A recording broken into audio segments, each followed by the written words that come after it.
Vishnu sir ಸಮಾಧಿ ಒಟ್ಟಿಗೆ ಏನು ನಡೀತೋ ನಡಿಬಾರ್ದಿತ್ತು ಅನ್ನೋದಕ್ಕಿಂತ ಹೆಚ್ಚಾಗಿ ಒಂದೊಂದು ಅರ್ಥ ಭಾಳ ಚೆನ್ನಾಗಿ ಮಾಡ್ಕೋಬೋದು ಇಲ್ಲಿ. ಏನಂದ್ರೆ ಒಬ್ಬೊಬ್ಬರಿಗೆ ಒಂದೊಂದಿಲ್ಲಿ ನಮ್ಮದೇ ರಾಜ್ಯ, ನಮ್ಮದೇ ಊರು, ನಮ್ಮದೇ ಕಲಾವಿದರು.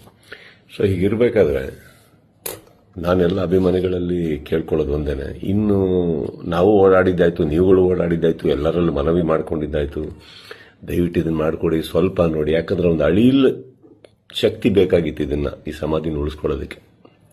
ಯಾರಿಗೆ ಅಧಿಕಾರದಲ್ಲಿದ್ದು ಯಾರಿಗೆ ಆ ಶಕ್ತಿ ಇತ್ತು ಅವ್ರ ಬಗ್ಗೆ ಹೇಳ್ತಾ ಇದ್ದೀನಿ.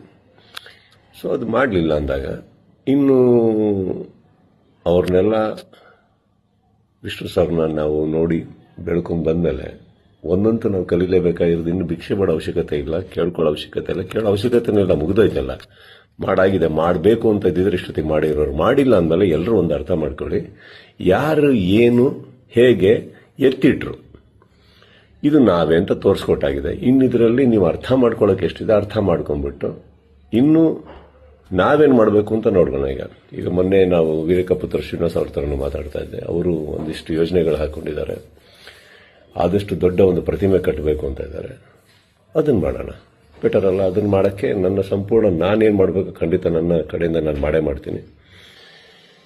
ಎಲ್ಲರಿಗೂ ಒಂದು ನೋವಾಗಿದೆ ಅನ್ನೋದು ಒಂದು ಗೊತ್ತು. ರಾತ್ರಿ ಅದು ನಡೆದಾಗ ಹೇಳಿತನವೂ ಹೌದು, ಮಾಡಿದವ್ರದ್ದು ಬಿಡಿ. ಆ್ಯಂಡ್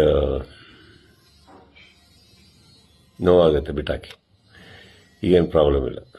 10 ನಿಮಿಷ ಕಣ್ಣೀರು ಹಾಕಬೇಕು, 11 ನಿಮಿಷ ನಾವೇನು ಮಾಡಬೇಕು ಅಂತ ಯೋಚನೆ ಮಾಡಿ ಮುಂದೆ ಹೋಗೋದು ನನ್ನ ಅಭ್ಯಾಸ.